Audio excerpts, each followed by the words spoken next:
नमस्कार, स्वागत है आप सभी का सीएनबीसी आवाज पर। आप देख रहे हैं अपना पसंदीदा स्टार्टअप शो आवाज एंटरप्रेन्योर, जहां हम बात करते हैं भारतीय स्टार्टअप इकोसिस्टम के ट्रेंड्स, बड़े मुद्दे और साथ ही नए आइडियाज की। भारत का नेशनल गेम हॉकी है और इसके बावजूद सालों से तवज्जो सिर्फ और सिर्फ क्रिकेट को मिला है। लेकिन अब खेल के प्रति माहौल बदलने लगा है। स्पोर्ट्स टेक में हो रहे इनोवेशन के चलते सिर्फ हॉकी और क्रिकेट ही नहीं, badminton, football, baseball, basketball, tennis, golf के साथ जैवलिन थ्रो जैसे खेलों की तरफ भी इंटरेस्ट बढ़ रहा है।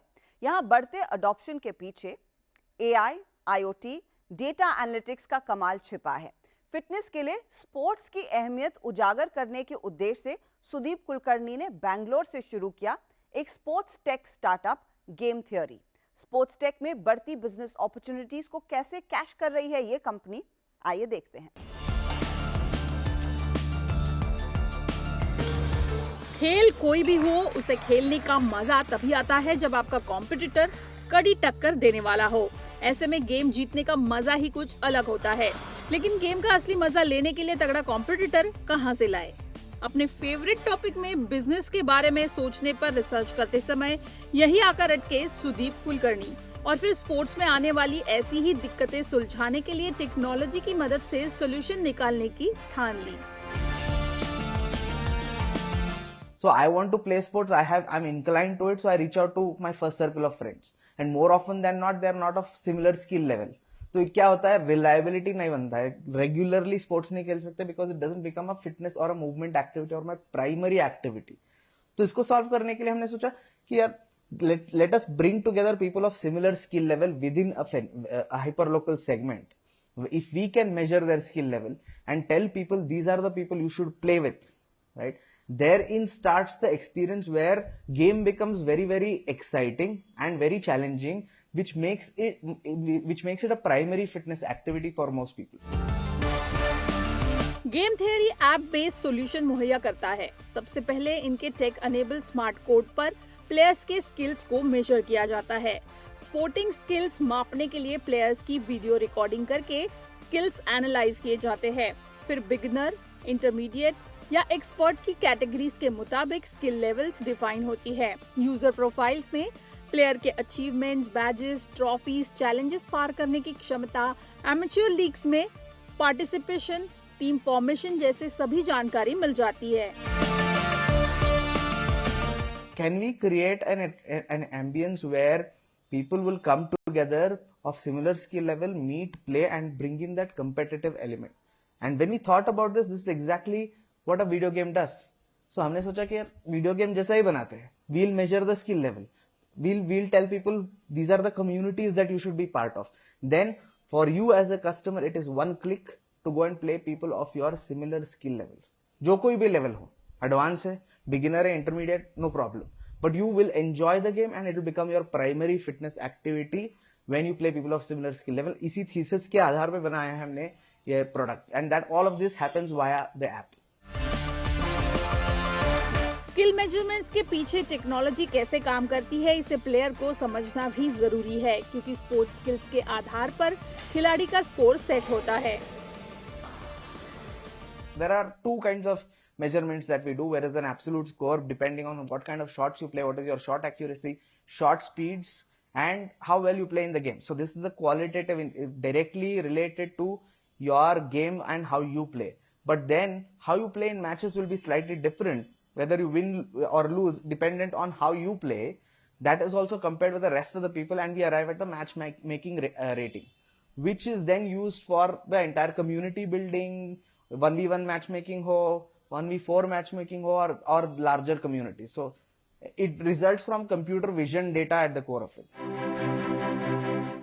गेम थियरी के इस ऐप के लिए टेक अनेबल स्पोर्ट्स कोड की जरूरत होती है, क्योंकि स्पोर्ट्स कोड्स जैसे मौजूदा स्पोर्ट्स इंफ्रास्ट्रक्चर के बेस पर गेम थियरी की नींव रखी गई है। शुरुआत बैडमिंटन से हुई, लेकिन आगे इस टेक्नोलॉजी को मल्टीपल गेम्स के लिए इस्तेमाल में लाया जाएगा। एक बढ़िया सा डीजल इंजन बनाया है जो कोर कंप्यूटर विजन मेजरमेंट है, जो बॉल को मेजर करता है, या बॉल हो, शटल हो, कुछ भी हो, एंड ह्यूमंस को मेजर करता है, जैसे शॉट खेल रहे, how are they playing it and what kind of accuracy they are hitting it with. So this can now be applied. तो I usually take this example कि ये डीजल इंजन बनाया है, अभी उस पर कैसा वाला कार बनाना है. You want a sports car which goes very fast. That is one particular type of, let's say, badminton. Then we will build it for paddle tennis, pickleball, tennis. We are primarily starting with racket sports, but the same technology then adapts to every single sport. So we are starting with badminton, but we have already started developing for tennis as well. Bangalore के 14 locations पर game theory अपने smart court बना चुका है और आने वाले समय में 100 और लोकेशन में स्मार्ट कोर्ट बनाने का प्लान है। हर लोकेशन पर 5 से 6 कोर्ट बनाए जाएंगे, जिसके लिए इन्वेस्टमेंट की जरूरत पड़ती है। इस सब के बीच जानते हैं किस तरह से कंपनी पैसे कमाती है। What we decided is where customers pay is at the facilities, and they're willing to and open to pay for a better experience as well, although we don't charge for it yet.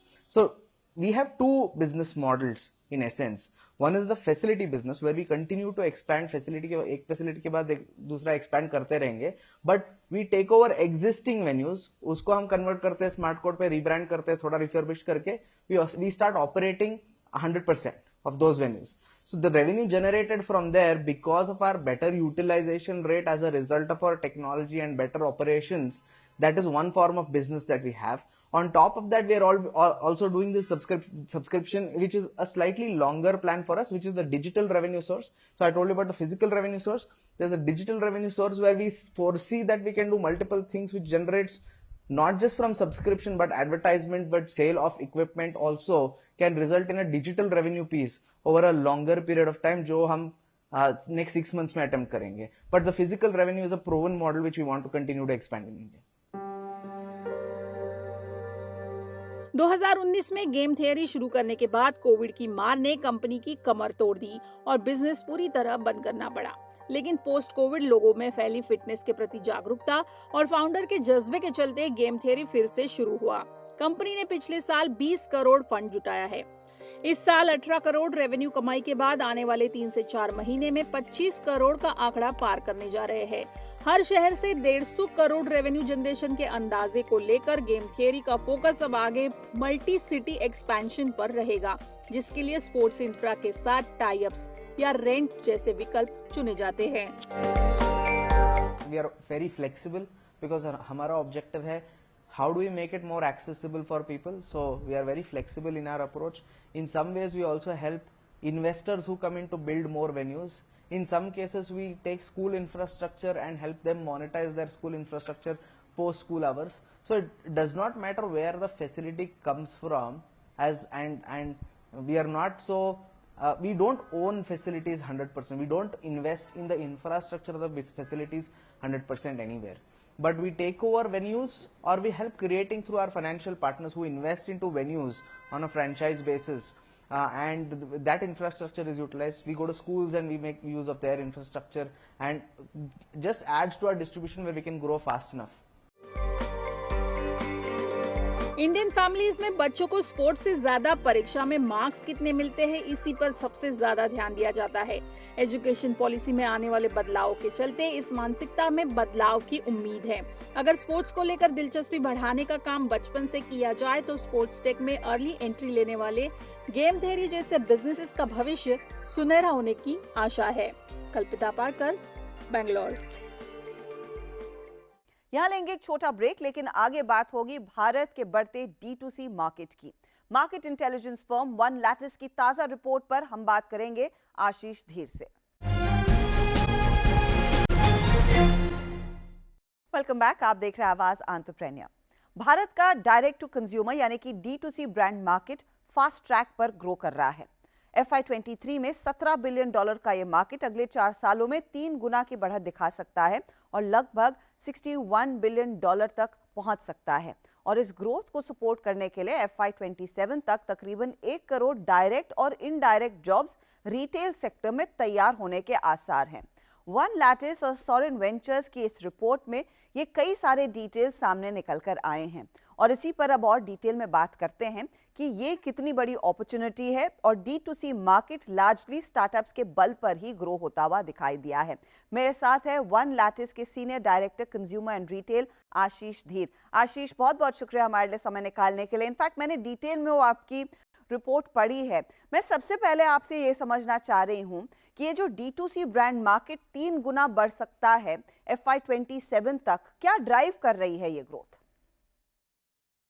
या thank you Arshada. सो इस report में जैसा कि आपने बताया कि हम बोल रहे हैं कि $17 बिलियन से मार्केट $60 बिलियन तक पहुंच सकती है अगले 4 साल में। सो इसको ग्रो करने के 3-4 मेन रीजंस हैं। सबसे पहला, देखिए इंडिया में अभी तक जो रिटेल मार्केट है काफी अनऑर्गेनाइज्ड है।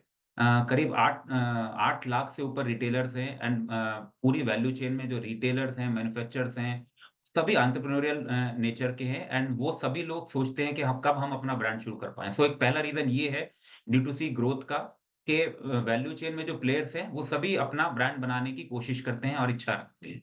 दूसरा बड़ा रीज़न है कि मार्केट प्लेसेस इंडिया में काफ़ी ग्रो कर रहे हैं। अमेज़न, फ्लिपकार्ट, मिंत्रा सभी मार्केट प्लेसेस ग्रो कर रहे हैं और ग्रो करेंगे इंडिया में। ये भी इस D2C की ग्रोथ को ड्राइव करेगा। तीसरा, इंडिया में जो इंटरनेट पेनिट्रेशन है, adoption of internet and e-commerce है, वो काफ़ी ग्रो कर रहा है। ऑलरेडी करीब 800 मिलियन लोग अभी फ़ोन यूज़ करते हैं, काफ़ी उनमें से इंटरनेट यूज़ करते हैं। उसकी ग्रोथ की वजह से भी D2C ब्रांड्स का ग्रोथ होगा।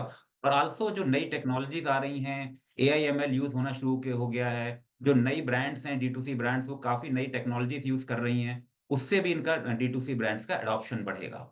सो ये 4 रीज़न्स की वजह से D2C ब्रांड्स का हमें लगता है कि 3 से 4 गुना तक ये मार्केट बढ़ सकता है अगले 4 साल। तो काफी बड़े ग्रोथ का पोटेंशियल है। अच्छा, एक चीज है कि इस मार्केट में जब पहले बहुत चुनिंदा ब्रांड्स थे, वो पोस्ट कोविड तो ऑफ कोर्स हमने देखा है कि एक्सप्लोजन ऑफ ब्रांड्स देखने को मिला है। इनफैक्ट आपकी रिपोर्ट खुद कहती है कि 2016 से अब तक करीब करीब 25% जंप देखने को मिला है। तो क्लियरली अब मार्केट काफी क्राउडेड है। क्या हर ब्रांड के पास ग्रोथ की स्पेस है या नहीं? देखिए अर्चना, इसमें ब्रांड्स काफ़ी आती हैं। ये नेचर होता है किसी भी स्टार्टअप का। सारी ब्रांड्स उतनी सर्वाइव नहीं कर पाती हैं। तो अगर 600 ब्रांड्स शुरू हुई हैं पिछले 3-4 सालों में, तो सभी तो नहीं सर्वाइव कर पाएँगी, बट उनमें से जो भी ब्रांड जिनको अपना प्रोडक्ट पे कमांड होगा, जिनकी कस्टमर एक्विजिशन कॉस्ट ठीक होगी, जो कंज्यूमर इनसाइट्स पे एक्ट करेंगी, जो कंज्यूमर की जो प्रायोरिटीज़ हैं उसको कैटर करेंगी और अपने कॉस्ट को मिनिमाइज़ रखेंगी और अपने प्रॉफिट्स पे ध्यान रखेंगी, वो ब्रांड्स सर्वाइव करेंगी। हमने देखा है कि करीब 9 ब्रांड्स D2C में से अभी यूनिकॉर्न बन चुकी हैं ऑलरेडी एंड अगले 3-4 सालों में हम देखेंगे और ब्रांड्स भी यूनिकॉर्न बनेगी। सो काफ़ी सारी ब्रांड्स सर्वाइव करेंगी इनमें से और नई ब्रांड्स और भी आएँगी। ओके, तो it'll be a problem of plenty जो आशीष आप कहते हैं। That's not really a problem to have Bharat जैसे मार्केट में, क्योंकि कोई ना कोई कस्टमर इनको मिल जाएगा। बस सर्वाइवल ऑफ द फिटेस्ट की बारी आएगी। अच्छा, अब इस सर्वाइवल ऑफ द फिटेस्ट में बताइए किन कैटेगरीज में सबसे ज्यादा ग्रोथ आपने नोटिस की है, क्योंकि यहाँ पर अलग अलग कैटेगरीज में कई सारे अलग ब्रांड्स उभर कर आए हैं। कुछ ऑफ कोर्स उम्मीद हम ये करें कि भारत में आगे लिस्ट भी होंगे विद द एडवेंट ऑफ जो मामा अर्थ के साथ हुआ, वैसे कई और होपफुली इस तरफ आते दिखाई देंगे। लेकिन किस कैटेगरी में अब तक मैक्सिमम ग्रोथ देखने को मिल रही है? देखिए 4 कैटेगरीज़ हैं हमारे हिसाब से जो काफ़ी ग्रो करेंगी। एक कैटेगरी है BPC which is beauty and personal care. Mamaearth जो आपने बोला उसी कैटेगरी में आती है। दूसरी कैटेगरी है fashion which is apparel, accessories, footwear, jewellery, all those things.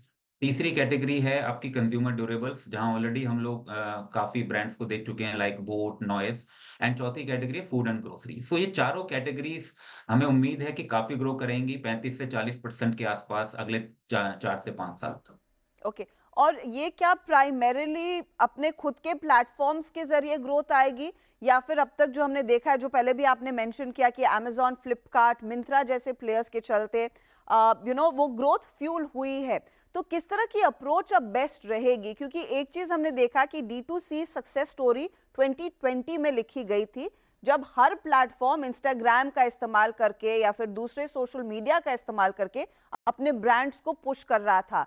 तो what is the future hold? क्या वो ओमनी चैनल रहेगा या फिर एक प्योर ई कॉमर्स प्ले ज्यादा असरदार साबित होने वाला है?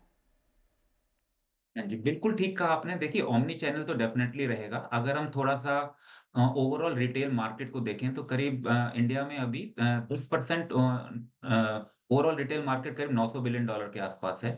उसमें से 10% जो है वो ऑनलाइन है। बट D2C ब्रांड्स जो हैं सो अभी छोटा शेयर है, वो जब फास्ट ग्रो करेंगे सो उनमें से काफ़ी ग्रोथ जो है in going forward will come from market places and their own websites. So अभी करीब 65% के आसपास जो D2C ब्रांड्स की सेल होती है वो मार्केट प्लेसेस के थ्रू होती है। करीब 21% के आसपास जो है वो अपनी वेबसाइट्स के थ्रू होती है और 15% ऑफलाइन के थ्रू होती है। सो ऑलरेडी ऑमनी चैनल जो ब्रांड जब ग्रो करती हैं, वो सर्टेन स्टेज के बाद सर्टेन टर्नओवर के बाद ऑफलाइन को अडॉप्ट करती हैं। सो ऑमनी चैनल स्ट्रैटेजी सभी ब्रांड्स अडॉप्ट करेंगी, जैसे-जैसे वो बढ़ती हैं। बट मुझे ये लगता है कि अगले 4 सालों में the growth will majorly come from more from marketplaces and own websites. So offline धीरे-धीरे उसका शेयर D2C ब्रांड्स के सेल्स में थोड़ा कम होगा। अच्छा, एक चीज़ आई एम श्योर आशीष आपने भी देखी होगी। अब मैं आपसे ये समझना चाह रही हूँ, क्या ये एक फ्यूचर में बड़ा ट्रेंड उभर कर आएगा कि बड़े कॉर्पोरेट्स जहाँ पर उनकी गैप है, वो इन D2C ब्रांड्स में या तो इन्वेस्ट कर रहे हैं या फिर उनको अक्वायर कर रहे हैं। मैरिको ने ये किया है सक्सेसफुली, HUL, ITC ये सब करते दिखाई दिए हैं। क्या ये ट्रेंड होगा कि एक छोटा ब्रांड आगे जाकर एक बड़े कंग्लोमरेट का एक हिस्सा बन सकता है, क्योंकि वो शायद HUL या फिर ITC वो गैप्स नहीं फिल कर पाए हैं जो इन छोटी कंपनियों ने किया या फिर इन स्टार्टअप्स ने किया? बिल्कुल ठीक कहा आपने। ऐसा होगा थोड़े जो D2C ब्रांड जो थोड़े जो बिल्कुल अलग होते हैं, जब वो थोड़ा ग्रो करते हैं तो वो सबकी निगाह में आते हैं, इन्वेस्टर्स की निगाह में आते हैं, बड़ी कंपनियाँ जो उनके कॉम्पिटिटर्स होते हैं, जो सालों से उस फील्ड में काम कर रही हैं, उनकी निगाह में भी आते हैं and they try to compete with them and sometimes they try to acquire them. So see जो बड़ी कंपनियाँ हैं, जो मल्टीनेशनल्स हैं, उनके एंगल से भी देखा जाए बिकॉज़ वो ट्रेडिशनली बिज़नेस कर रही हैं। उनका जो काम करने का तरीका, जो उनको बिज़नेस ग्रो करने का तरीका है, sometimes D2C brands thinks differently because they are online first brands. So उसकी वजह से उनका वो कल्चर अलग होता है, उनकी थिंकिंग अलग होती है। सो ये बड़ी एमएनसीज़ उनसे काफ़ी सीखती भी हैं। जब when they acquire these brands, they are able to take some of that culture, some of those learning into their traditional way of working as well. So ये दोनों का बेनिफिट रहता है। ब्रांड्स को ग्रोथ मिलती है, they get support, investment support, and also money support, financial support from this big brands and they are able to grow.